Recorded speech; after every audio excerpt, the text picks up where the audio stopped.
Welcome back to the Bronco Nation, your place for all things Bronco. We are here at the Texas Bronco Off-Rodeo located outside of Austin in beautiful Horseshoe Bay at the Gray Wolf Ranch. The Bronco Off-Rodeo is an off-roading and outdoor playground designed for all skill levels that offers rugged trail drives by off-road experts who show you how to get the most out of your Bronco. Our guide today is Corey Rice. Corey's going to talk about the capabilities of the Bronco off-road when it comes to articulation, electronic locking differentials, and power flow.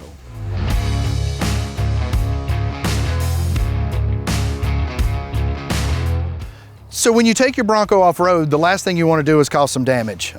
We definitely want to be able to take that vehicle out, enjoy nature, see things that you wouldn't be able to see without that Bronco to be able to get to them. But we want to do it in a responsible manner for the vehicle, for the terrain we're on, and of course for us while we're out there. When we go off-road, we have to be concerned with our suspension travel. So we need to know what articulation is. What are people talking about when they mention that word? Basically, it is the travel of the suspension up and down through its cycle as we're going through different obstacles. As you can see right now, we've maxed out the articulation on the rear of this Bronco.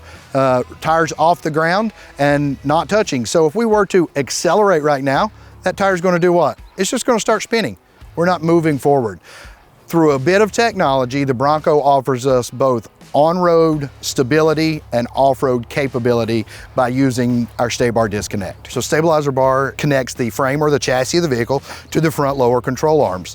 When it does that, it allows us to be a little bit stiffer for on-road driving, which is great at keeping our body roll down. But when we go off-road, we want a little more of that softer suspension to allow those tires to articulate and find the traction that's under them. So we have gotten to a point here on the trail where we have become cross-axled.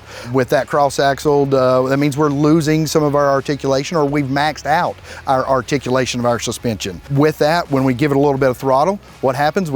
Tires start spinning. When tires are spinning, we're not moving forward. If we're not moving forward, we're not making it up that trail. We could be doing damage to the trail and could be doing some damage to our Bronco. Well, in the Bronco Badlands, we definitely have a button on the dash up there in our hero switch panel that we can press, known as the stay bar disconnect.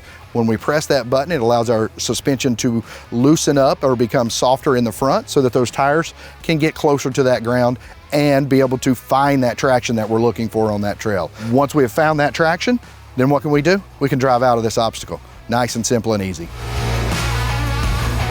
If you were out there driving and that happened to you and the stay bar wasn't enough to get those tires back on the ground and keep you moving, what would you do in that situation? We'd reach up on our dash to our hero switch panel where we have a couple of more tools, the electronic locking differentials that we have in the Ford Bronco. Let's dig just a little deeper in there. What happens? Our power coming from our engine moves down our drivetrain. It is going to the path of least resistance, or as I like to say, differentials can be lazy. They're going to send that power to the tire with the least resistance. Right now, this tire's off the ground. That means there's no resistance, there's no traction.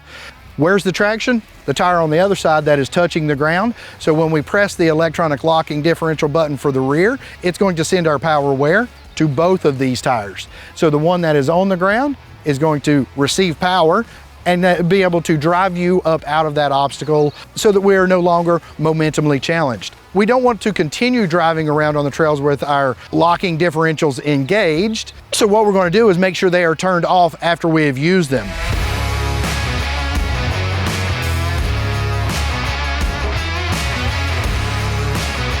As you can see, knowing the capabilities of your Bronco is an important aspect of driving off-road, and we want to give you the tools and resources to help you feel more capable to take your Bronco off-road.